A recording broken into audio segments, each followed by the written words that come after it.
हरे कृष्णा। हम लोगों ने टैक्स स्टार्ट किया था, राइट? जिसमें सबसे पहले चैप्टर पढ़े थे, एक तरीके से बेसिक्स पढ़ रहे थे कि टैक्स क्या होता है। आपने याद भी कर लिया था क्या होता है टैक्स।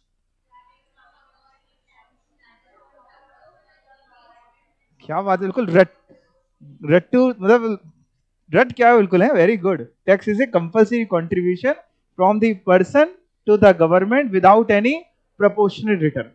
इसके अलावा आपने ना टैक्स के यूसेज देखे थे। क्या क्या यूसेज है बेसिकली?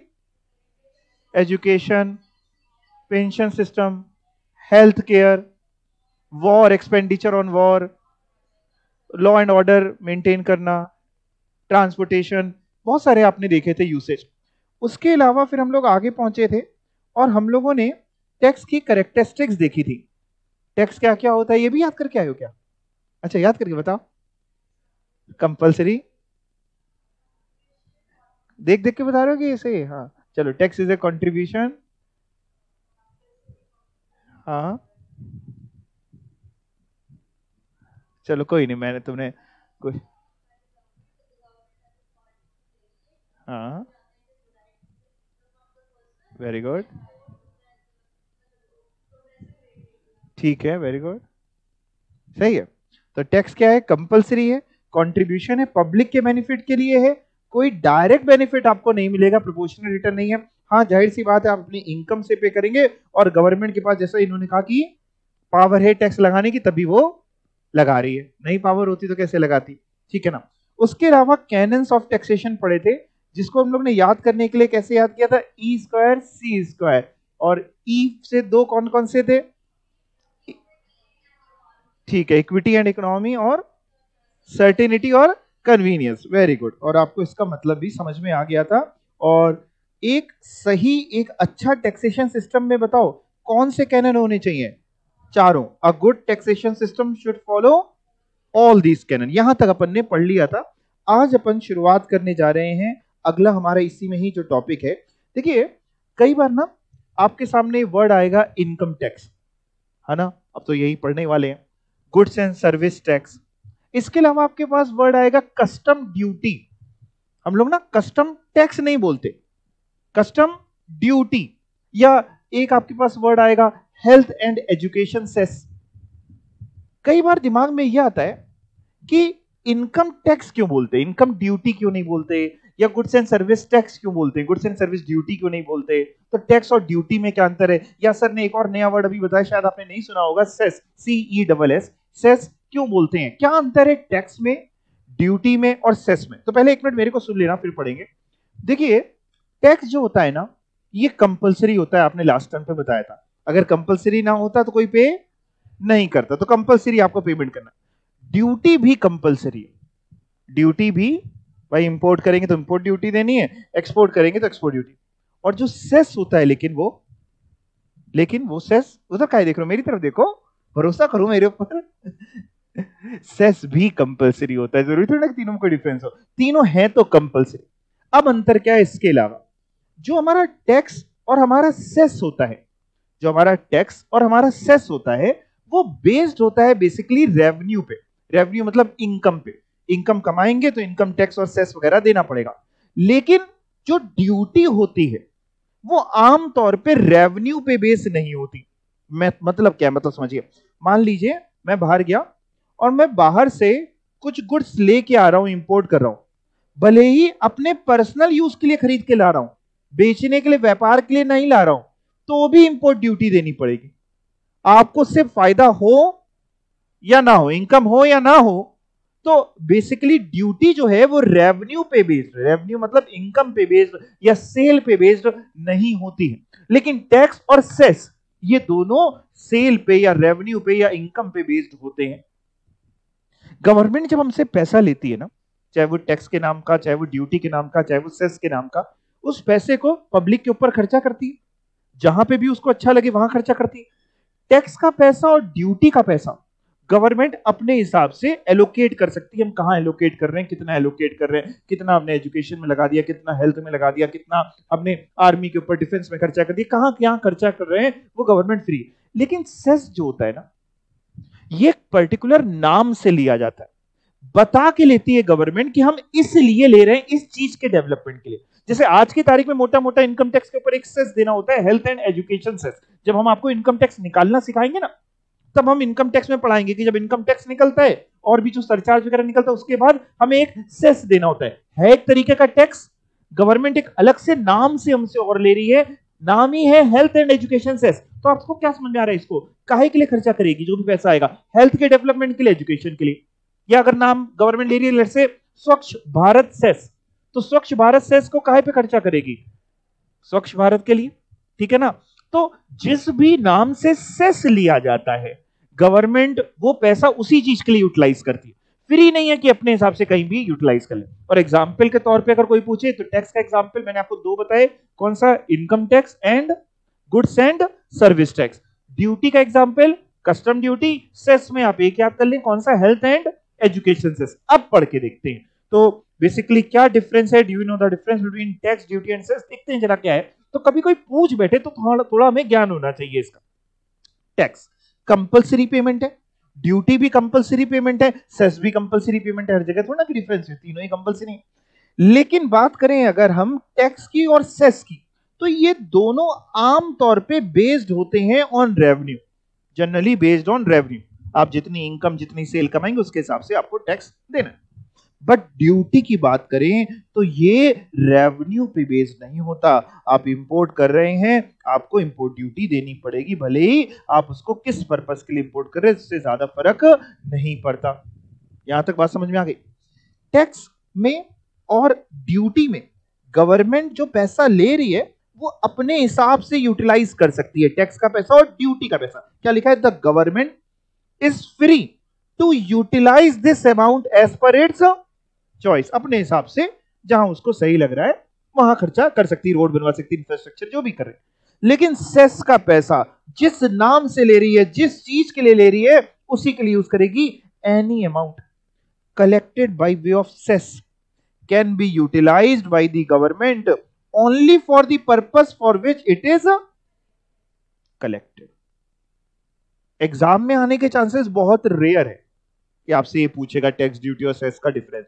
बट जब टैक्स पढ़ते हैं ना तो कुछ बेसिक चीजें हमारे दिमाग में पहले से क्लियर होंगी तो जीवन में ना परेशानियां नहीं होंगी। नहीं तो सब पढ़ने के बाद मान लो कभी बैठ करके यही ख्याल आ रहा है क्या डिफरेंस, तो थोड़ा सा हमें पता होना चाहिए, बेसिक्स पता होने चाहिए।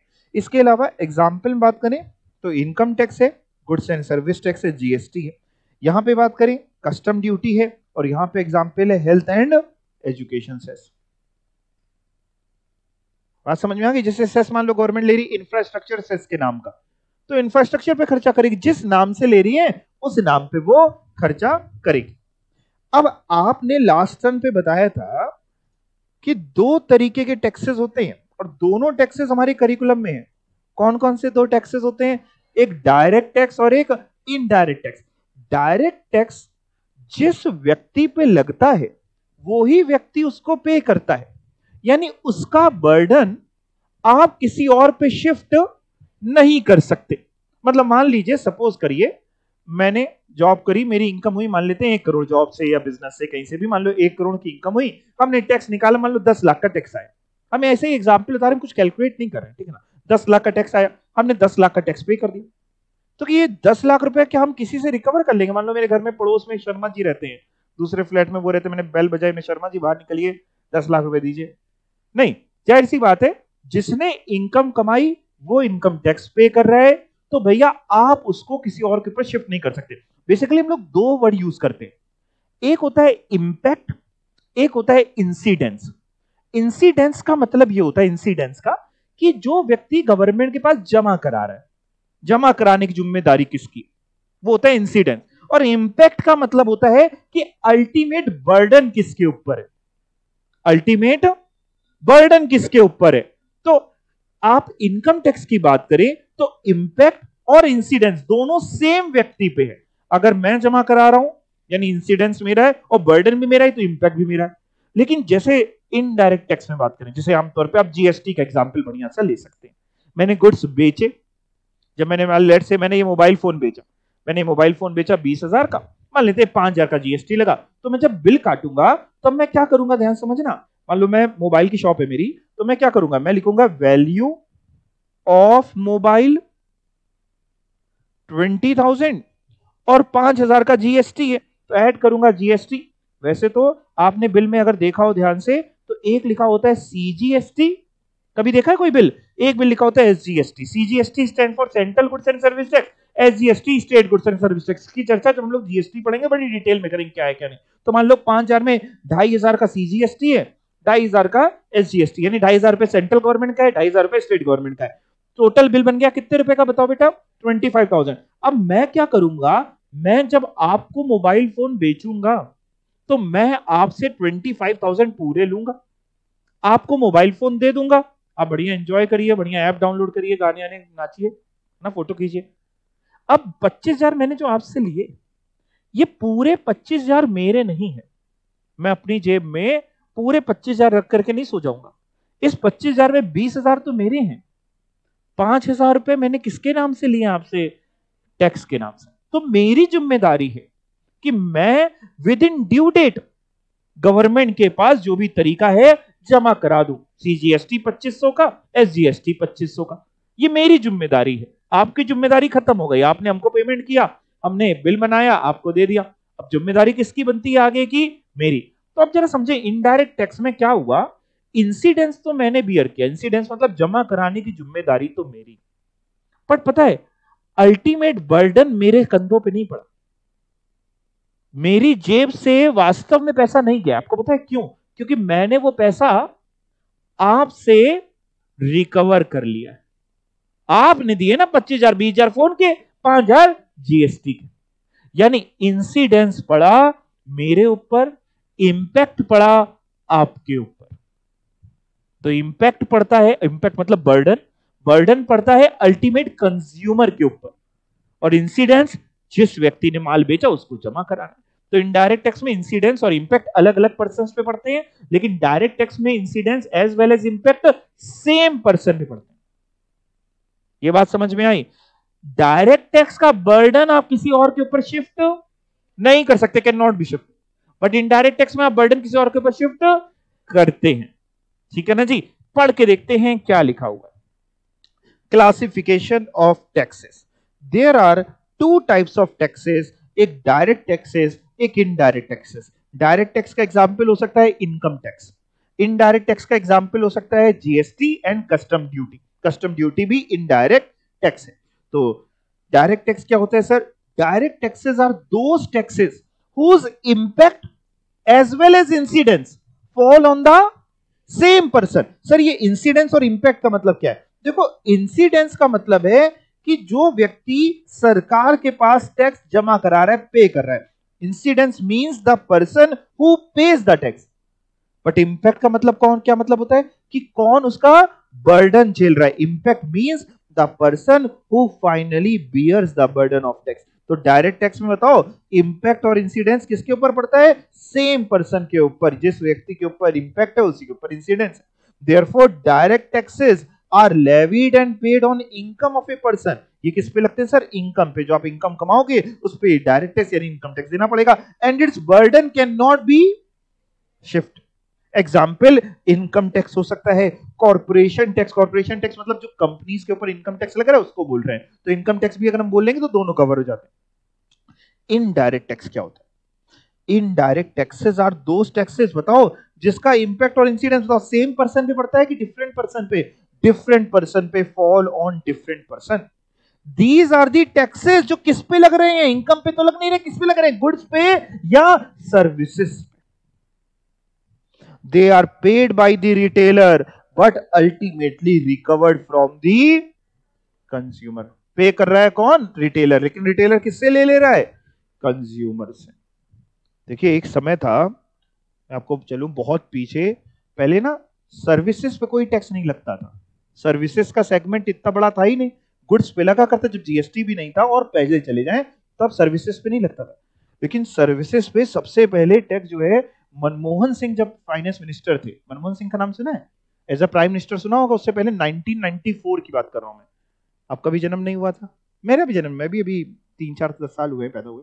तो 1994 में जब मनमोहन सिंह फाइनेंस मिनिस्टर थे तब वो पहली बार सर्विसेज पे टैक्स लेके आए थे, वो भी केवल 3 सर्विसेज पे। तब ऐसा हुआ, लोगों ने बड़ा कहा कि यार ये क्या पागलबंदी कर रहे हैं, क्योंकि सर्विसेज का कंट्रीब्यूशन जीडीपी में उतना है ही नहीं। सर्विसेज में कितना ही सर्विसेज है और कितना ही कलेक्शन हो जाएगा टैक्स का, बट वो लेके आए थे। फिर धीमे धीमे करते हुए 3 सर्विसेज से और सर्विसेज बढ़ी और सर्विसेज बढ़ी, सर्विस टैक्स हुआ करता था और सर्विसेज बढ़ी। फिर नेगेटिव लिस्ट आ गई, मतलब सर्विसेज का सेगमेंट इतना बड़ा कि नेगेटिव लिस्ट मतलब ऐसा हो गया कि इन सर्विसेज पे नहीं लगेगा, बाकी सब पे लगेगा। और आज देखिए जीएसटी जो बना है उसका नाम ही है, अब तो सब खत्म हो गया पुराना वाला, लेकिन अब जीएसटी जो बना है गुड्स पे भी लग रहा है और सर्विसेज। अब देखिए सर्विसेज का सेगमेंट बहुत बड़ा है। आप हमसे पढ़ने आ रहे हैं, हम आपको क्या दे रहे हैं? गुड्स तो बेच नहीं रहे, सर्विसेज दे रहे हैं। मूवी देखने जा रहे हैं, क्या है वहां पे? सर्विसेज है ना? आप समझ रहे हैं? आप एयर टिकट कराते हैं, एरोप्लेन से घूमने जाते हैं, क्या दे रहे हैं वो आपको? सर्विसेज दे रहे हैं। ब्यूटी पार्लर जा रहे हैं खूबसूरत बनने, क्या दे रहे हैं वो आपको? सर्विसेज। सर्विसेज का सेगमेंट अब बहुत बड़ा। तो आज की तारीख में दोनों पे लगता है, गुड्स पे भी सर्विसेज पे भी, और कह रहे हैं वही जो इनडायरेक्ट टैक्स है ये दोनों पे लगता है। So incidence of the tax underline कर लेना। इंसिडेंस ऑफ द टैक्स बताओ किस पे पड़ता है आमतौर पे? रिटेलर जो बेच रहा है, बेसिकली वो रिटेलर भी हो सकता है, ऐसा नहीं कि रिटेलर ही, होलसेलर, डिस्ट्रीब्यूटर, मैन्युफैक्चरर जो बेच रहा है। वेयर एज इंपैक्ट किस पे पड़ता है? अल्टीमेट कंज्यूमर के ऊपर। Example goods and service tax, custom duty, etcetera. किसी का कोई क्वेश्चन हो तो पहले पूछ लो, फिर मैं डिफरेंस पढ़ते हैं हम लोग साथ में। कुछ पूछना है, कुछ दिमाग में आए? ऑनलाइन वालों कुछ पूछना है किसी को? नहीं समझ में आ रहा है? Duty is not based on revenue, so on what they count tax. नहीं, ड्यूटी जो है वो रेवेन्यू पे बेस्ड नहीं, तो कह रहे किस पे? अच्छा देखिए ये ना, जैसे अपन जब पढ़ेंगे, मैं आपको बताऊं कस्टम ड्यूटी। मैं पहले सबको एक बार डाउट इनका बता देता हूं। पूनम का एक छोटा सा डाउट है कि सर जैसे आपने ड्यूटी पढ़ाया कि ये रेवेन्यू पे बेस्ड नहीं है, तो किस पे लेते हैं? तो जब हम लोग कस्टम पढ़ेंगे ना, कस्टम एक्ट बनाया हुआ है गवर्नमेंट ने, कस्टम एक्ट 1962 एक बनाया। इसका एक सेक्शन है, सेक्शन 14 कस्टम एक्ट का। ये कहता है कि जब गुड्स इंपोर्ट या एक्सपोर्ट होंगे तो जिस वैल्यू पे ट्रांजैक्शन होगा पूनम, उस वैल्यू पे लगता है, ट्रांजैक्शन वैल्यू पे। ये मैं आपको वहां पढ़ाऊंगा। ट्रांजैक्शन वैल्यू मतलब जितने पे खरीद रहे हैं या जितने पे बेच रहे हैं, तो उस पे लगता है। तो बेसिकली इनकम से इसका कोई लेना देना नहीं। तो जब इंपोर्ट किया तब उसकी वैल्यू निकाली जाती है, वैल्यू का असेसमेंट होता है एज पर सेक्शन 14 और उस पे लगता है। ठीक है? हाँ जी किरण जी जी जी, ये नोट्स आपको ऐप पे मिल जाएंगे बेटा। ठीक है, ऐप पे पड़े हुए। और कोई डाउट किसी को? आप लोग को किसी को डाउट है? नहीं, ठीक है। तो कस्टम में हम लोग पढ़ेंगे पूनम, है ना, कि किस पे निकलता है। इवन जीएसटी में भी पढ़ेंगे हम लोग कैसे निकलता है, इनकम टैक्स में सब पढ़ेंगे हम लोग, सब कुछ है हमारे पास। तो अभी अपन दोनों के डिफरेंस जरा देखते हैं, direct tax, indirect tax. Direct tax, incidence and impact. बताओ डायरेक्ट टैक्स में अंदर ना पढ़ना, बताओ डायरेक्ट टैक्स में सेम पर्सन में पड़ता है, इनडायरेक्ट टैक्स में अलग अलग पर्सन पे। Direct tax on same person, indirect tax on different person. Burden बताओ, डायरेक्ट टैक्स का बर्डन आप किसी और के ऊपर शिफ्ट नहीं कर सकते, can not be shift. But indirect tax का शिफ्ट होता है। कौन शिफ्ट करता है? रिटेलर। किसके ऊपर? कंज्यूमर, क्योंकि कंज्यूमर से लेता है, इसका नाम ही है कंज्यूमर मर, तो उससे लेता है ना, और आगे जमा करता है। यही है इनडायरेक्ट टैक्स। एबिलिटी टू पे, सर ये क्या मतलब एबिलिटी टू पे? जैसे देखो आप लोग ने लास्ट टर्म पे मेरे को बताया था कि आप लोग इनकम टैक्स पे नहीं करते, चोरी कर रहे हो, पे नहीं करते। नहीं, चोरी क्या मतलब? अभी कमाई नहीं सर, अभी एबिलिटी नहीं पे करने की, अभी अपने खर्चे उठा ले, वही बहुत बड़ी बात है कि ना, पॉकेट मनी गिनी चुनी मिलती, कोई ऐसी कमाई नहीं। तो डायरेक्ट टैक्स जो है ना, इनकम टैक्स आपके ऊपर नहीं लग रहा, गवर्नमेंट देख के लगाती है भाई किससे लेना है किससे नहीं लेना है। तो वो एक लिमिट दे देती है कि लेट से आप पूरे साल में 2.5 लाख रुपए तक कमाओगे, हम आपसे टैक्स नहीं लेंगे। 7 लाख रुपए तक कमाओगे, अलग अलग लिमिट, टैक्स नहीं लेंगे हम आपसे। तो डायरेक्ट टैक्स जो होता है ना, इनकम टैक्स, वो एबिलिटी देख के लगाया जाता है। बट जब हम इनडायरेक्ट टैक्स की बात करते हैं, तो मैंने आपको याद करो एक एग्जाम्पल लिया था नमक का। अब वो नमक आप खरीदिए, हम खरीदिए, रिक्शे वाला खरीदिए, सबके लिए सेम है। तो जितना उस पर जीएसटी जुड़ा है वो सबके लिए। तो भले उसकी एबिलिटी हो पे करने की या ना हो, वो नहीं देखते। तो भले वो ना खाए, लेकिन अगर तुम्हें खाना है वही सेम ब्रांड, वही सेम चीज, तो तुमको भी उतना ही टैक्स चुकाना पड़ेगा। तुम्हें भी अगर वो AC 2 के डिब्बे में ट्रेवल करना है, तो तुम्हें भी ट्रेन की टिकट में उतना ही जीएसटी देना पड़ेगा। तो आमतौर पे इनडायरेक्ट टैक्स एबिलिटी टू पे कंसीडर नहीं करता, हाँ, जनरली ऐसा होता है कि गवर्नमेंट जब लगाती है तो वो देखती है कि जो बेसिक नेसेसिटीज के गुड्स वगैरह है उन पे ना लगाएं, कि आटा वगैरह, खुला आटा, ब्रांडेड आटा नहीं, खुला आटा समझते हो, चक्की आटा है ना, दाल चावल, इन पे ना लगाएं, जो भी उसको लग रहा है, दूध वगैरह, दही वगैरह, इन पे ना लगाएं। तो वो फिर नहीं लग रहा है तो सभी के लिए नहीं लग रहा है, ना आपके लिए लग रहा है, ना हमारे लिए लग रहा है, ना और अमीर के लिए लग रहा है, ना और गरीब के लिए लग रहा है, लेकिन जिन चीजों पे लगा है वो सभी के लिए लगा है।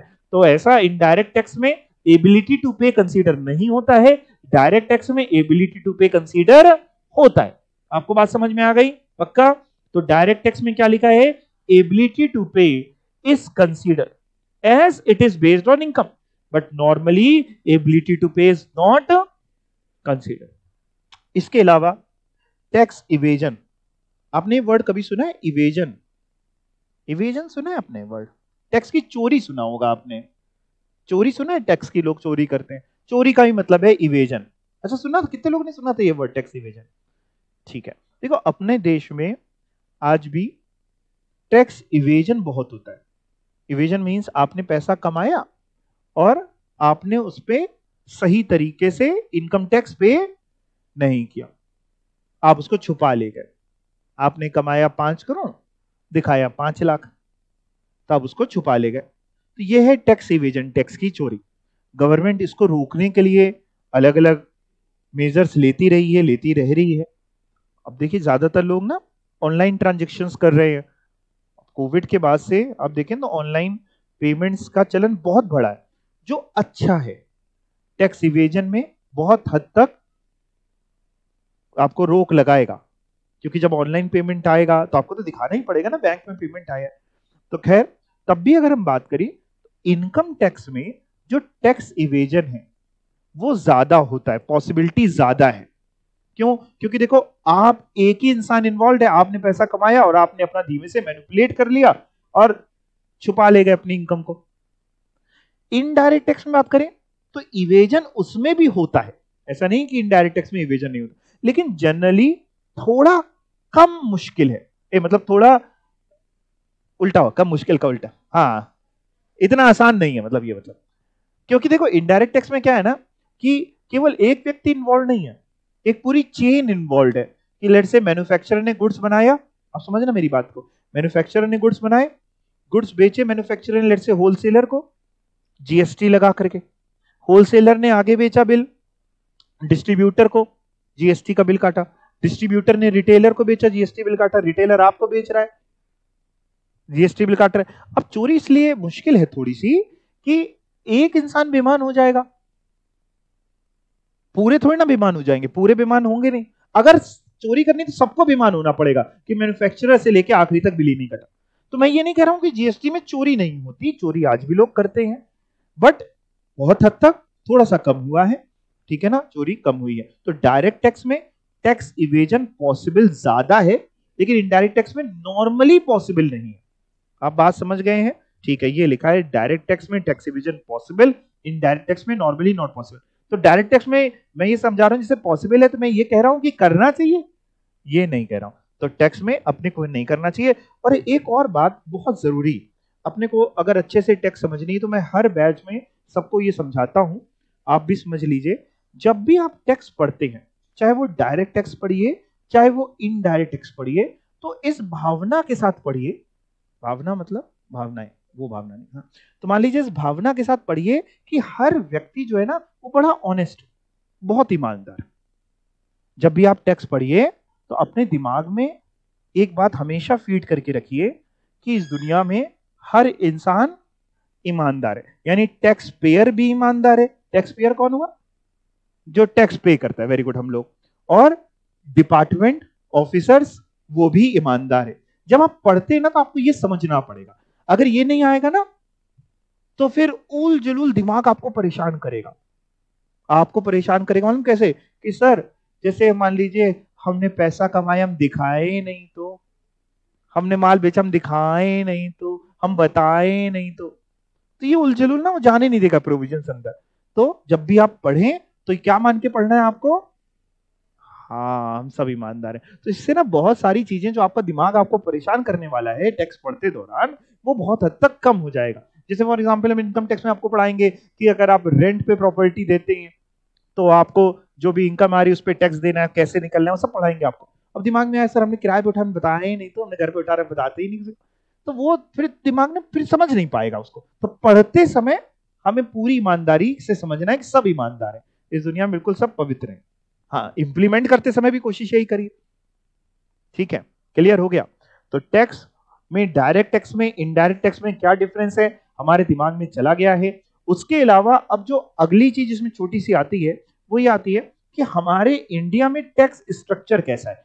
कहने का मतलब ये है, अभी जैसे मैंने जीएसटी में आपको बताया, एक बिल में आप बता भी रहे हैं कि आपने देखा है सीजीएसटी लगता है, एसजीएसटी लगता है। तो सीजीएसटी नाम ही बता रहा है कि central goods and service tax central government लेके जाती है, एसजीएसटी स्टेट गवर्नमेंट लेके जाती है। यानी आज भी बहुत सारी चीजें ऐसी हैं जिसपे टैक्स लगाने की पावर सेंट्रल गवर्नमेंट के पास है, और बहुत सारी चीजें ऐसी हैं जिसपे स्टेट गवर्नमेंट, जैसे अपन इनकम टैक्स पढ़ेंगे, है ना, इनकम टैक्स, डायरेक्ट टैक्स पढ़ेंगे।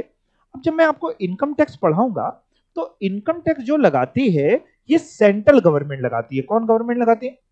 Central government. स्टेट गवर्नमेंट के पास पावर नहीं है, इनकम टैक्स लगाने की पावर स्टेट को नहीं दी गई। किसको दी गई? सेंट्रल गवर्नमेंट को दी गई। आप समझ रहे हैं बात को?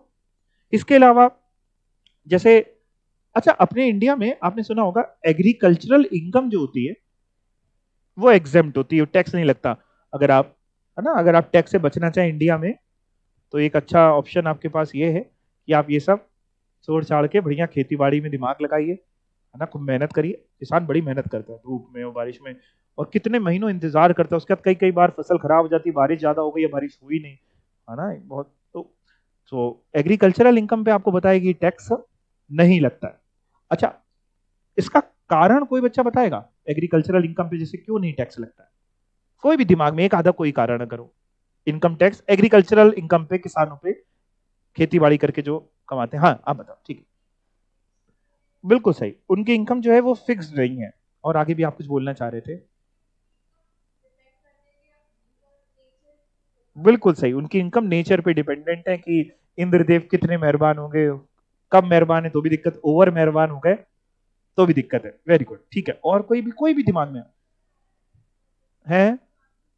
चांसेस ऑफ प्रॉफिट बहुत कम है कि वो बेचारे उगा रहे हैं और फिर जब मंडी में बेच रहे हैं तो उनको बड़ा कम मिलता है।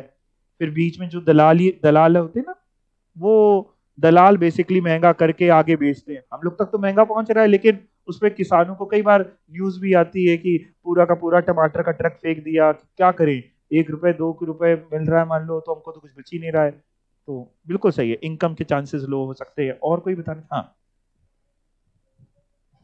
ऑलरेडी इतने बेचारों ने हो सकता है लोन लिए हो खेती बाड़ी करने के लिए, फसल उगाने के लिए, है ना, फर्टिलाइजर्स खरीदने के लिए, तो इतने सारे लोन्स हो सकते हैं। Very good. और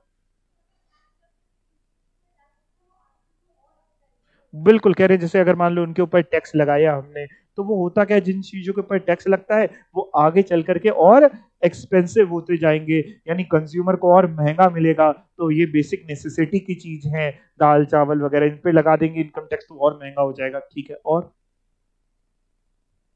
सही बता रहे हो। और कोई कुछ भी दिमाग में, आपके दिमाग में आता है? फार्मर्स के लिए थोड़ी सी आसानी रहेगी अगर टैक्स नहीं लगाएंगे तो। ठीक है, हाँ ठीक है। और उनकी इनकम ही नहीं होती, बिल्कुल सही, उनकी, जिन्होंने बोला इनकम बड़ी लो है, साहब कैसे लगाए?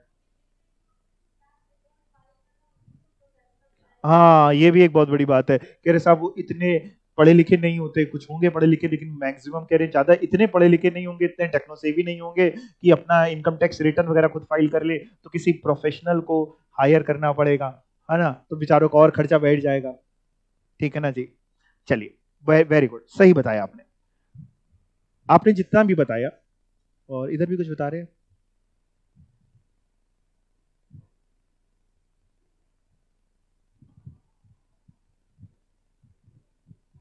चलो, इनके बाद कुछ और ये है, बाद में देखते हैं। हाँ, देखिए, बिल्कुल सही आप लोगों ने बताया। अब सही आंसर सुनिए। अभी तक जो आपके मन में था, आप लोग बिल्कुल ठीक है अपनी जगह पे, बट अभी तक जो आंसर था आपका वो एक लेमैन का आंसर है। लेमैन मतलब जिसको, जो सुनी सुनाई बातें अपन ने वही, है ना, अपने बचपन से जो सुनी देखी समझी वो बोल रहे, जो मेजोरिटी बोलती। बट एक बात समझते, एग्रीकल्चरल इनकम पे इनकम टैक्स लगाने की पावर कॉन्स्टिट्यूशन ने सेंट्रल गवर्नमेंट को दी ही नहीं। एग्रीकल्चरल इनकम पे इनकम टैक्स लगाने की पावर स्टेट को दी गई। आपने छोटे में शायद पढ़ा होगा कि बेसिकली 3 लिस्ट होती है स्कूल में, अगर आप कभी गए हैं है ना, गए हैं ना स्कूल, हाँ। तो एक आपने पढ़ा होगा, एक होती है यूनियन लिस्ट, वेरी गुड, एक स्टेट लिस्ट और एक कॉन्करेंट लिस्ट। तो यूनियन लिस्ट में जो मुद्दे लिखे होते हैं उन पे सेंट्रल गवर्नमेंट लगाती है टैक्सेस, स्टेट लिस्ट में स्टेट गवर्नमेंट, और कॉन्करेंट लिस्ट में दोनों की मिली भगत से लगता है, central as well as state, मिली भगत से, दोनों की सहमति चाहिए। एग्रीकल्चरल इनकम पे जो टैक्स लिखा गया वो यूनियन लिस्ट में नहीं लिखा गया, वो लिखा गया स्टेट लिस्ट में, कि अगर लगाना चाहे तो कौन लगा सकता है, पावर है, पावर दी गई, लेकिन किसको, स्टेट गवर्नमेंट को। अब बात यह आती है कि पावर तो है लेकिन कोई भी स्टेट गवर्नमेंट नहीं लगाती, क्योंकि आपने इतना सब बताया किसान की ज्यादा इनकम नहीं, ये वो नहीं वो नहीं। अब इस पे आते हैं। देखिए, सही तो यह है कि हमारे देश में राजनीति बहुत ज्यादा है, पॉलिटिक्स बहुत ज्यादा है। अगर कोई स्टेट गवर्नमेंट लगाना भी चाहेगी तो बाकी स्टेट गवर्नमेंट्स, बाकी जो अपोजिशन पार्टीज हैं वो हल्ला करेंगी, जगह जगह ट्रैफिक जाम होगा। अच्छा, पब्लिक भी देखिए कितनी मासूम है, पब्लिक को समझाएंगे कि देखो लगा दिया, अब अनाज और महंगा हो जाएगा, ऐसा हो जाएगा, वैसा हो। आप समझ रहे हैं, तो कोई भी अपनी कुर्सी, हाँ देख रहे हैं, तो ये सब दिक्कतें हो सकती हैं, आग लगा दी कर दी, तो इसलिए कोई भी हिम्मत नहीं करता। जबकि असलियत समझते हैं क्या है। अभी आपने पढ़ा कि एक होता है डायरेक्ट टैक्स, एक होता है इनडायरेक्ट टैक्स। आपने जितने जितने पॉइंट बोले ना, मैं सबके बारे में आपको बताऊंगा, आप अपने तर्क में फिर से एक बार रखिएगा, जिसने जो भी पॉइंट बोला मैं उसका आपको समझाने की कोशिश करूंगा। एक डायरेक्ट टैक्स है, एक इनडायरेक्ट टैक्स। हम लोग थोड़े पढ़े लिखे वाली बात करते हैं ना। हाँ, डायरेक्ट टैक्स का बर्डन किसी और के ऊपर शिफ्ट नहीं हो सकता, अभी आपने पढ़ा। तो इनकम टैक्स लगाने से अनाज महंगा हो जाएगा, ये बात कहनी गलत है, क्योंकि हम जीएसटी की बात ही नहीं कर रहे, हम तो किसकी बात कर रहे हैं, इनकम टैक्स। जीएसटी तो वैसे भी इन्होंने ब्रांडेड चीजों पे लगाया ही हुआ है, तो उससे महंगा हो रहा है ना। इनकम टैक्स से महंगा नहीं होगा, क्योंकि उसका बर्डन आप किसी और के ऊपर शिफ्ट नहीं कर सकते। दूसरा, जैसे आया कि साहब उनकी इनकम सर्टेन नहीं है, अनसर्टेन है, या लोन है, या इनकम बहुत लो है।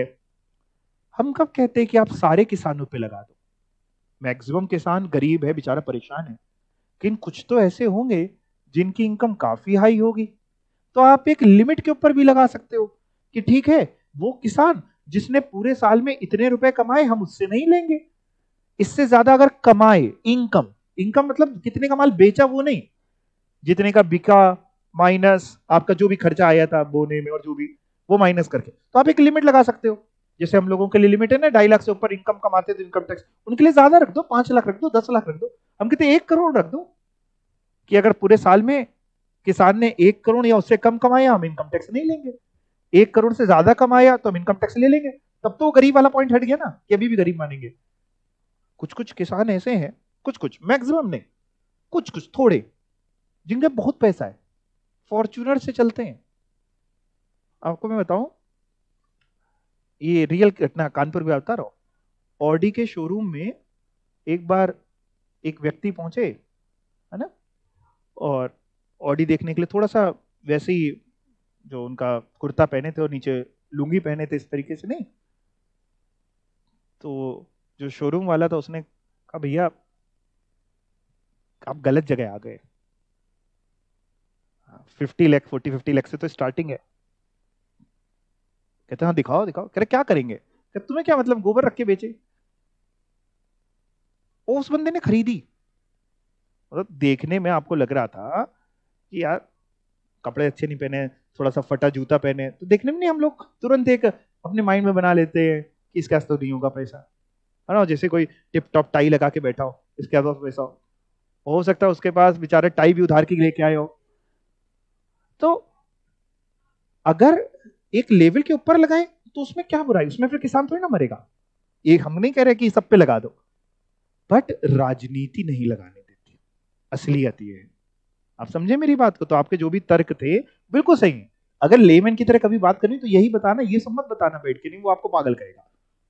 हाँ, कई बार ज्यादा नॉलेज किसी को ऐसे को दो जो आपकी बात सुनने में इंटरेस्टेड ना हो या उसके पास नॉलेज नहीं हो ना, कहे ये पागल है, ये बहुत पागल इंसान है। तो जमाना बहुत बदल गया, मैं आपको बताऊं, जमाना बहुत बदल गया। पहले के लोग जब ना पूजा पाठ करते थे, तो जो नहीं करता था लोग उससे कहते थे अरे तुम पूजा नहीं करते हो, क्या हो गया। अब आज की तारीख में अगर कोई पूजा करने लगे तो कहते पागल है, तुम्हारी ये एज है ये सब करने की। आप समझिए जमाना ना बहुत ट्रेंड चेंज हो रहा है। अब आप कुछ अच्छा काम करेंगे तो कहें क्या हो गया भाई, ऐसा क्यों कर रहे हो। तो ये जमाना चेंज हो रहा है। तो खैर, सही आंसर क्या है कि एग्रीकल्चरल इनकम पे स्टेट के पास पावर है। स्टेट तब तक नहीं लगाएगा जब तक पूरे इंडिया में सारे स्टेट सहमति ना बरते, और सब तो बरतेंगे नहीं, ये तो कभी होने नहीं वाला है ना। सबको अपनी कुर्सी प्यारी। और फिर ये आप समझ पा रहे, क्योंकि आप देखो पैसा देके मेरे पास पढ़ने आए हो। अब स्टेट गवर्नमेंट कैसे समझाएगी किसी को कि हम लगा रहे हैं इससे अनाज महंगा नहीं होगा। अपोजिशन पार्टी वो माइक पे चिल्ला रही होगी सब बर्बाद कर देंगे तो लोग भूखे मर जाओगे, है ना, लोग और परेशान हो रहे होंगे, तो इसलिए कोई हिम्मत नहीं करता कि ठीक है जैसा चल रहा है चलने दो। समझ में आ गई बात। बहुत से लोग ना इसका भी सहारा उठाते इवेजन करने के लिए। कमाया पैसा, और कमाया नॉन एग्रीकल्चरल सोर्स से, नॉन एग्रीकल्चर मतलब एग्रीकल्चर इनकम नहीं और कुछ भी करके, और उसमें से मैक्सिमम पोर्शन दिखा दिया कि एग्रीकल्चरल इनकम से कमा लिया। आप समझे मेरी बात को, क्लियर हो गया आपको। जब जेटली साहब थे ना, अरुण जेटली, तो उन्होंने बहुत बढ़िया एक स्पीच दी थी। अरुण जेटली पहले फाइनेंस मिनिस्टर थे, अब तो है नहीं, टाइम हो गया गए हुए। उन्होंने कहा लोगों ने आईटीआर फाइल में लिखा है कि हमने घर पे गमले में लौकी उगा करके 10 लाख रुपए कमा लिए। कहे हम भी देखना चाहते हैं कौन सी लौकी थी। तो वो ये क्या इवेजन का लोग तरीका ढूंढ रहे हैं। खेती बाड़ी मतलब जो कर रहे हैं वो तो उन पे नहीं लग रहा है। कुछ लोग जो नॉन एग्रीकल्चरल इनकम कमा रहे हैं वो क्या करते हैं, एग्रीकल्चर इनकम का सहारा लेने की कोशिश करते हैं ताकि टैक्स बच जाए, पैसा भी पाक साफ हो जाए, एक नंबर का हो जाए, है ना, कि हमने दिखाई दी और टैक्स भी ना देना पड़े। तो एग्रीकल्चरल इनकम पे इसलिए नहीं लगता। तो वही अब पढ़ने जा रहे हैं कि पहले तो हम जो भी टैक्स लगा रहे हैं इसकी पावर हमारी कहां से आती है। कोई भी टैक्स या कोई भी लॉ बनाने की पावर कहां से आती है हमारे देश में कॉन्स्टिट्यूशन से आती है। पढ़ के देखते हैं। Tax structure in India. The constitution of India gives the authority to the government to levy tax. हमारे यहाँ पे जो देश का संविधान है वो भारतीय गवर्नमेंट को, स्टेट गवर्नमेंट हो चाहे वो सेंट्रल गवर्नमेंट हो, उसको पावर देता है टैक्स लगाने की। आर्टिकल 265 जिसका क्या कहता है, कॉन्स्टिट्यूशन का आर्टिकल 265 कहता है, देखो मान लो अगर कॉन्स्टिट्यूशन कोई टैक्स लगाने की पावर दे रहा है तभी गवर्नमेंट लगा रही है। अगर मान लो पावर नहीं होती तो क्या लग सकता है टैक्स। मतलब मान लो अगर गवर्नमेंट लगाना चाहे कि आज से जो भी 2 रोटी से ज्यादा खाता पकड़ा गया उसको गोली मार दी जाएगी, या उसको 10 लाख रुपए देने होंगे या 1 लाख रुपए, ऐसा लगा सकते हैं। क्यों नहीं लगा सकते, कॉन्स्टिट्यूशन पावर नहीं, पहले तो कॉन्स्टिट्यूशन अमेंड हो, है ना, अगर ये लिख दिया गया तब लगा सकते हैं।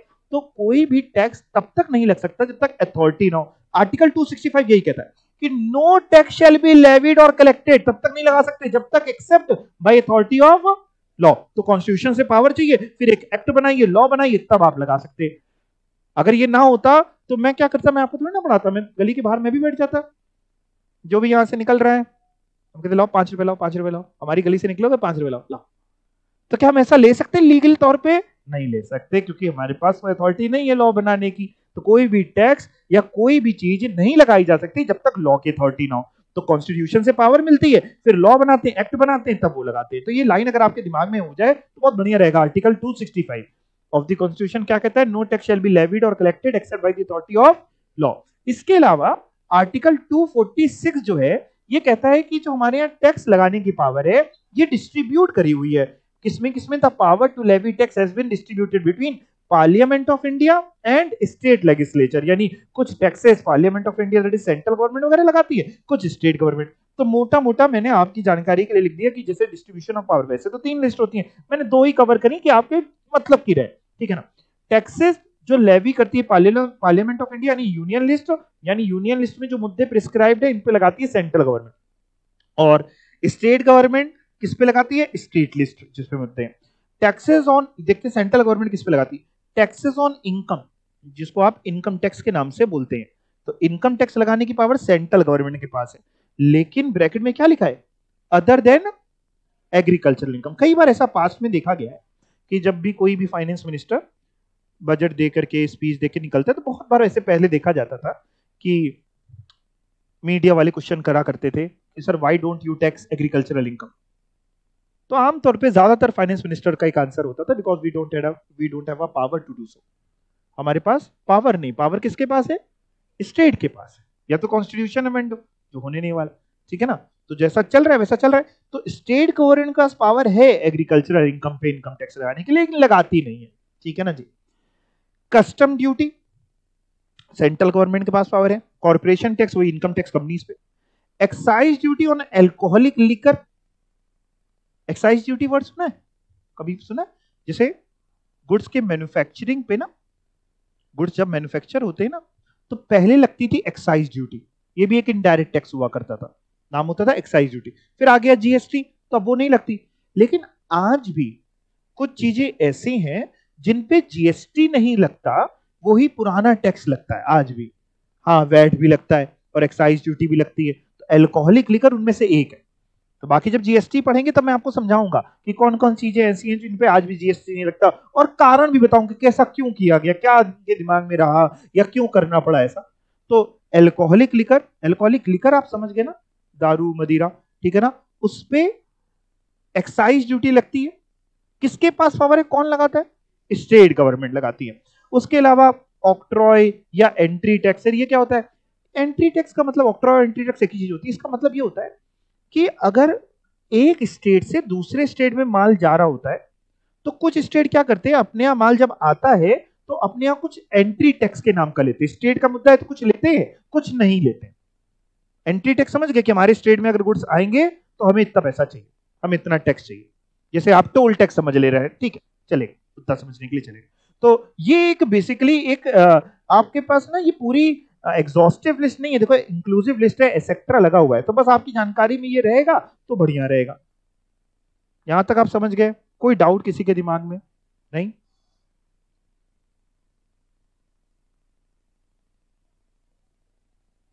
जैसे पेट्रोलियम प्रोडक्ट्स वगैरह है ना, तो उस पे भी अभी भी जीएसटी नहीं लगता, पेट्रोल वगैरह नहीं, उस पे भी पुराने टैक्सेस ही लगते हैं, ठीक है।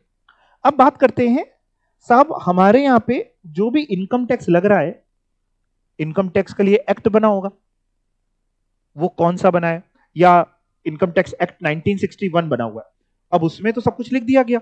अब क्या इनकम टैक्स जो एक बार लिख दिया गया जीवन भर वही चलता रहेगा? हमें थोड़ा चेंजेस करने पड़ेंगे, अमेंडमेंट करनी पड़ेंगी गवर्नमेंट को, मतलब हमें, मतलब गवर्नमेंट को एज पर, मान लो इन्फ्लेशन बढ़ रहा है, जैसे मान लो पहले लिखा था कि 10,000 रुपए तक की इनकम पे कोई टैक्स नहीं लगेगा पूरे साल में जो 10,000 कमाते हैं। अब 10,000 कोई बहुत बड़ी बात तो है नहीं, तो अमेंड करना पड़ेगा। तो गवर्नमेंट कैसे करती है, सोर्सेस क्या, हम लोग जो भी इनकम टैक्स पढ़ते हैं इसके टोटल सोर्सेस क्या? तो देखो पहले मेरे को समझ लो, एक तो इनकम टैक्स एक्ट बना हुआ है, इनकम टैक्स एक्ट 1961।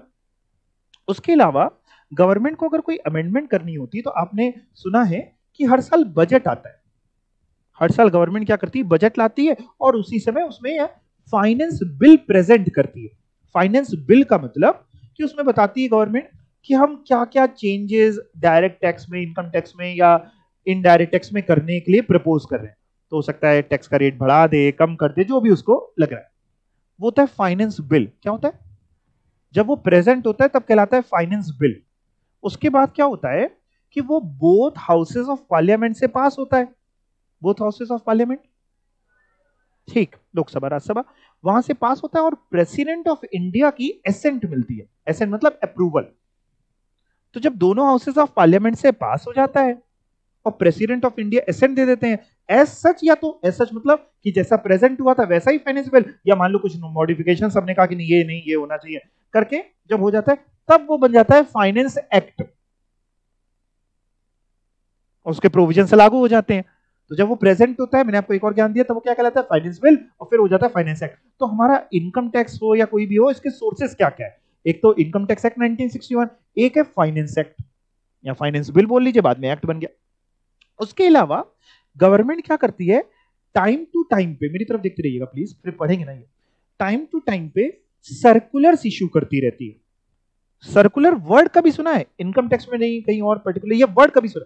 चलिए, सर्कुलर हमारे यहाँ क्या होता है मैं आपको समझाऊं। सर्कुलर मतलब है कि government department, board, direct tax board, indirect tax board, ये क्या करते हैं, क्लैरिफिकेशंस के लिए कई बार सर्कुलर इशू करते हैं। क्लैरिफिकेशन का मतलब सर क्या है?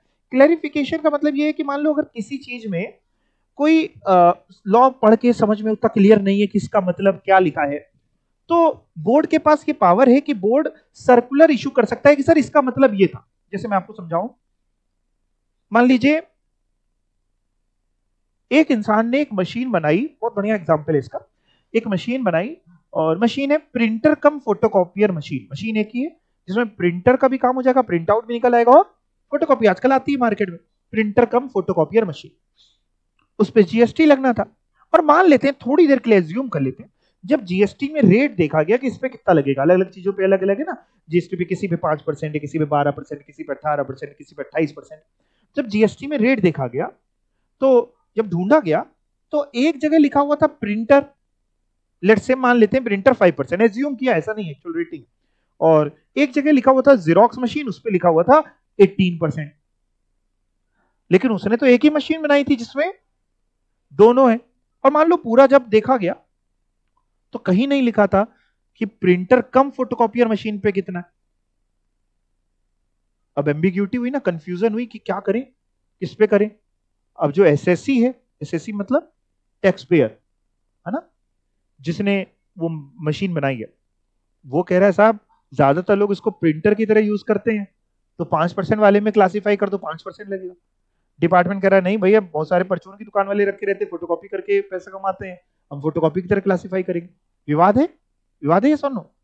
तो बोर्ड के पास ये पावर होती है कि बोर्ड सर्कुलर इशू करके क्लैरिफाई कर सकता है कि भाई प्रिंटर कम फोटोकॉपियर मशीन कैसे क्लासिफाई होगी, मतलब किस में जाएगी, क्लासिफाई मतलब किस में जाएगी, एज अ प्रिंटर मानेंगे कि एज अ फोटोकॉपी मशीन। इतना मतलब समझ गया? सर्कुलर का केवल इतना काम होता है कि जैसे अगर आपने देखा होगा, मान लो रास्ते में दो लोग झगड़ा कर रहे हैं, अब आजकल कल्चर क्या, आज तो लोग वीडियो बना लेते हैं, है ना। तो पहले क्या है, लोग छुड़वाने की कोशिश करते थे ना, लड़ाई खत्म करो। अब आजकल क्या, आज तो लोग और अरे काहे लड़ रहे हो, और लड़वाएंगे मान लो। तो सर्कुलर का उतना ही काम है, लड़ाई खत्म कराने की कोशिश करता है। सर्कुलर के अंदर इतनी पावर नहीं होती कि वो एक्ट को अमेंड कर दे। फाइनेंस एक्ट के अंदर तो इतनी पावर है कि वो एक्ट को अमेंड कर सकता है। मान लो इनकम टैक्स एक्ट में लिखा था कि हम इतने रुपए तक की इनकम पे टैक्स नहीं लेंगे, वहां लिखा था मान लो 1 लाख रुपए तक की इनकम पे टैक्स नहीं लेंगे। फाइनेंस एक्ट आया, उसमें कहा नहीं अब लिमिट बढ़ के 2.5 लाख हो गई, तो हम किसकी बात मानेंगे? एक्ट, फाइनेंस एक्ट की बात मानेंगे। यानी फाइनेंस एक्ट इनकम टैक्स को ओवर रूल कर सकता है, उसके अंदर इतनी पावर है, उसको अमेंड कर सकता है। लेकिन सर्कुलर के अंदर ये पावर नहीं होती कि वो प्रेजेंट एक्ट को अमेंड कर दे, वो केवल क्लैरिफिकेशन के लिए देते हैं। आपकी मर्जी है, टैक्स पेयर की मर्जी है, या तो उसको मान ले या उसको चैलेंज करना चाहे तो चैलेंज कर सकता है। अगर उसको लग रहा है नहीं हमारे हिसाब से तो ये गलत है, तो आप कोर्ट में उसको चैलेंज कर सकते हैं। सर्कुलर आया, मान लो लेट्स से, मान लो जैसे मैंने एग्जांपल लिया, मान लो सर्कुलर आया कि प्रिंटर की तरह इसको मानेंगे 5%। ऐसे में टैक्स पेयर को दिक्कत नॉर्मली तो नहीं होगी, क्योंकि उसके तो फेवर में आ गया। किसके अगेंस्ट में आया? डिपार्टमेंट के। डिपार्टमेंट को चाह के भी सर्कुलर मानना पड़ेगा। डिपार्टमेंट के ऊपर सर्कुलर जो है वो बाइंडिंग नेचर का होता है, आप उसके विरुद्ध नहीं जा सकते, क्योंकि आप ही की तो बोर्ड ने दिया है, आपके बोर्ड ने दिया तो आपको तो मानना ही पड़ेगा। ठीक। और अगर मान लो सर्कुलर में आता कि हम उसको जीरोक्स मशीन की तरह क्लासिफाई करेंगे, तो टैक्स पेयर उसको चैलेंज कर सकता है, लड़ सकता है। लड़ने का मतलब ऐसा नहीं कि चिल्ला चिल्ला के लड़ने, मतलब लीगल प्रोसीजर है ना, सूट फाइल कर सकते हैं, कोर्ट में जा सकते हैं, आप चैलेंज कर सकते हैं कि नहीं हमें ऐसा लगता है। डिपार्टमेंट के ऊपर बाइंडिंग है, ये समझ गए? तो सर्कुलर से भी कई बार चीजें समझ में आती है। मान लो सर्कुलर आया, किसी ने चैलेंज नहीं किया, तो वो सेटल हो गया कि इसका मतलब यही है। तो कई बार ऐसी चीजें होती है, चाहे वो डायरेक्ट टैक्स चाहे वो इनडायरेक्ट टैक्स, उसको क्लियर करने के लिए सर्कुलर आता है।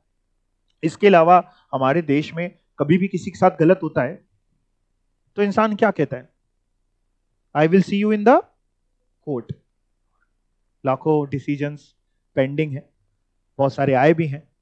जो भी जुडिशियल डिसीजंस आते हैं, हाई कोर्ट के, सुप्रीम कोर्ट के, वो लॉ बन जाता है, वो लॉ बन जाता है unless and until law amend हो जाए। मतलब सुप्रीम कोर्ट ने कोई डिसीजन दिया, लेट्स से सुप्रीम कोर्ट तक ये बात गई कि जेरोक्स ये वाला प्रिंटर कम फोटोकॉपियर मशीन किसमें क्लासिफाई होगा, कहीं लिखा नहीं था। सुप्रीम कोर्ट ने सारी दलीलें सुनी, सब कुछ सुना, और उन्होंने डिसीजन दिया कि प्रिंटर की तरह मानेंगे, या उन्होंने डिसीजन दिया जेरोक्स मशीन माने। तो जो उन्होंने डिसीजन दिया वही चलेगा। लेकिन अगर गवर्नमेंट ने बाद में लॉ ही अमेंड कर दिया, एक्ट अमेंड कर दिया, कानून तो अंधा होता है, आपने देखा होगा अंधा कानून, तो वो तो एक्ट के हिसाब से चलता है। अगर एक्ट अमेंड हो गया तो फिर वो जुडिशियल डिसीजन नहीं माना जाएगा आगे के लिए, फिर हम लोग एक्ट के हिसाब से मानेंगे। इसमें ना चिदम्बरम भैया बड़े बदनाम थे। पी चिदम्बरम, नाम सुना आपने? चिदम्बरम कांग्रेस से फाइनेंस मिनिस्टर थे पहले, काफी साल रहे। तो चिद्दू भैया, हम मतलब ऐसे ही बोल रहे, चिद्दू भैया हम जानते नहीं है, हम जानते वो हमको नहीं जानते। हाँ, तो वो बड़े बदनाम थे इस पे। हम लोग तो इतने साल से पढ़ रहे हैं, थोड़ा बहुत जो भी ज्ञान है। वो करते क्या थे, कोर्ट का डिसीजन आता था, उनको अच्छा लगता था तो बहुत बढ़िया, उनको नहीं अच्छा लगता था तो वो लॉ ही अमेंड कर देते थे रेट्रोस्पेक्टिव इफेक्ट से। लॉ मतलब एक्ट अमेंड कर देते थे, रेट्रोस्पेक्टिव मतलब कई उन्होंने ऐसे बदलाव किए हैं, कई अच्छे भी किए हैं, ऐसा नहीं कि सब कुछ गलती किया है, कई अच्छे भी किए हैं, देश के हित के लिए किए हैं, रेट्रोस्पेक्टिव इफेक्ट से। रेट्रोस्पेक्टिव बोले तो पीछे से, तो वो डिसीजन चकनाचूर। तो ऐसा भी बोला जाता था, कई लोग बोलते थे कि वो कोर्ट को ऑनर नहीं करते, जजेस को ऑनर नहीं करते, है ना, अगर ये चलेगा तो हमारे देश में फिर, समझ रहे हैं ना बात को, लोग वहां पे भरोसा उठ जाएगा, लोग करेंगे क्या। खैर, तो मैंने ये समझाने के लिए आपको एग्जाम्पल ये जानबूझ के लिए प्रैक्टिकल भी ले चलो, थोड़ा दिमाग भी आपका चलता रहे, कि जुडिशियल डिसीजन जो होते हैं वो बाइंडिंग होते हैं। तो हाई कोर्ट का जो डिसीजन होता है बेसिकली उस स्टेट के ऊपर बाइंडिंग होता है, बाकी लोग उसको रेफर करना चाहें तो कर सकते हैं, लेकिन सुप्रीम कोर्ट का सबके ऊपर बाइंडिंग होता है ऑल ओवर इंडिया। ये कुछ तरीके हैं, कुछ चीजें हैं जहां से हम इनकम टैक्स या जीएसटी के लॉ को उठाते हैं, सोर्सेज को उठाते हैं। केस लॉज जो आप नहीं कहते, जो आप इवन कंपनी लॉ में भी तो पढ़ते हैं केस लॉज, तो क्या है, जुडिशियल डिसीजन ही तो है, तो उनको आप रेफर करते रहते हैं। अगर वो केस लॉ के बाद कंपनीज एक्ट अमेंड हो गया, मान लो केस लॉ था कंपनीज एक्ट 1956 का, उसके बाद कंपनीज एक्ट 2013 आ गया, और 2013 में क्लियरली कोई चीज बता दी गई अपोजिट, केस लॉ में इमली लिखी उसमें आम लिखा है, तो हम आम मानेंगे, इमली थोड़ी ना मानेंगे। और बजट की बात करें तो बजट भी अमेंड कर सकता है, और बजट हर साल आता है, हर साल में आमतौर में फरवरी में, फेब में, है ना, बजट आता है। तो बजट आने वाले साल के लिए आता है, बजट का नाम ही है बजट कर रहे हैं, तो आने वाला जो साल, हम लोग इनकम टैक्स में ना अप्रैल टू मार्च फॉलो करते हैं। क्या फॉलो करते हैं? अप्रैल टू मार्च। इनकम टैक्स में भी, जीएसटी में भी जैन टू दिसंबर फॉलो नहीं करते, अप्रैल टू मार्च फॉलो करते हैं। तो फेब में आता है तो आगे वाले साल के लिए आता है। यहां तक बात आपके दिमाग में चली गई?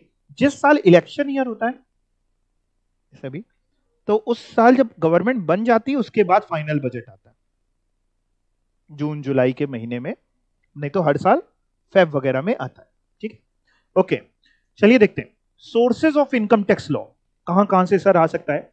एक तो बेटा इनकम टैक्स एक्ट 1961 से आ सकता है, यहां तक बात समझ गए। इसके अलावा फाइनेंस एक्ट बोल लीजिए या बजट बोल लीजिए, ये कौन प्रेजेंट करता है? प्राइम मिनिस्टर प्रेजेंट करते हैं, फाइनेंस मिनिस्टर। कौन है अपनी फाइनेंस मिनिस्टर? ठीक है जी, very good. The finance minister annually presents a finance bill हर साल बिफोर द पार्लियामेंट, जिसमें क्या होता है sir, containing various amendments to be made in the areas of direct and indirect taxes, जो भी इनको अमेंडमेंट्स करनी है वो लेकर के आते हैं।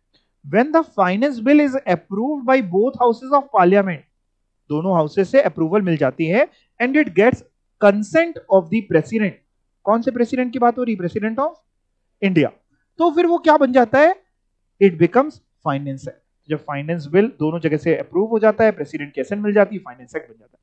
The provision of such finance act are then incorporated in income tax act, then वो प्रोविजन इनकम टैक्स में इनकॉर्पोरेट कर देते हैं। और कहां से आता है? Income tax rules. ये रूल्स क्या, देखो जैसे आजकल ना एक्ट कैसे बनता है कि मान लो किसी चीज की ड्यू डेट बतानी है, इनकम टैक्स रिटर्न कब फाइल होगा, उसकी ड्यू डेट क्या है, तो वो एक्ट में नहीं लिखते कि ड्यू डेट रहेगी 31 जुलाई या 30 सितंबर, एक्ट में नहीं लिखते, एक्ट में लिख देते हैं एज में बी प्रिस्क्राइब, और प्रिस्क्राइब करते हैं रूल्स में। या किसी चीज पे पेनल्टी बतानी है कि इस वायलेशन पे क्या पेनल्टी, तो एक्ट में नहीं लिखते। रीजन बीइंग, भाई आज हमने पेनल्टी लिखी 25,000, इन्फ्लेशन बढ़ता क्या, मान लो 25,000, कुछ मान लो आज हम आपको कोई कहे आप ये वायलेशन करोगे 100 रुपए की पेनल्टी है, अब आज की तारीख में आपके लिए 100 रुपए कोई बहुत बड़ी बात नहीं होगी। कभी चेंज करना है, ड्यू डेट चेंज करनी, तो एक्ट चेंज करना पड़ जाता, इसलिए एक्ट में लिख देते हैं कि एज में भी प्रिस्क्राइब। तो प्रिस्क्राइब कहां पे होते हैं वो सारी चीजें, रूल, या कोई फॉर्म नंबर आईटीआर जाना है तो किस फॉर्म में जाना है, एज में प्रिस्क्राइब। वो प्रिस्क्राइब का आप इनकम टैक्स का वो पर्टिकुलर रूल देख लीजिए, तो रूल की बड़ी इंपॉर्टेंस है साहब। ठीक है, तो पहले हम लोग जैसे एक्ट पढ़ते हैं वो एक्ट में देखते हैं कौन से रूल में क्या प्रिस्क्राइब्ड है, वहां पे वो चेक कर लेते हैं। उसके अलावा सर्कुलर आपको बताया मैंने, circular and clarification by CBDT, और जुडिशियल डिसीजन। तो अपन यहां से अगली क्लास में कंटिन्यू करेंगे, ठीक है ना। आप ये पढ़ के आइएगा, थोड़ा सा ये चैप्टर बच रहा है बस इतना सा, अगली क्लास में कंटिन्यू करके फिर आगे चलेंगे, ठीक है। कोई डाउट है किसी को? नहीं, चलो थैंक यू। हाँ बेटा, हाँ हाँ, रूल्स भी बिल्कुल चेंज हो सकते हैं, बिल्कुल चेंज गवर्नमेंट अगर चाहे तो वो है, हाँ अमेंडमेंट करना पड़ता है रूल्स में। कोई अगर फॉर्म नंबर चेंज करना चाहे, कुछ भी चेंज करना चाहे, देखिए चेंज तो गवर्नमेंट करती रहती है। मान लो कोई इनकम टैक्स का फॉर्म था, आईटीआर का फॉर्म था, गवर्नमेंट उसको सिंप्लीफाई करना चाह रही, चेंज कर सकती है। या कई बार ड्यू डेट्स बढ़ानी पड़ जाती, कम करनी पड़ जाती, तो वो भी चेंज होते रहते हैं।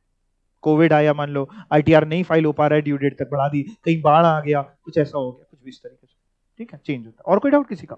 चलो थैंक यू।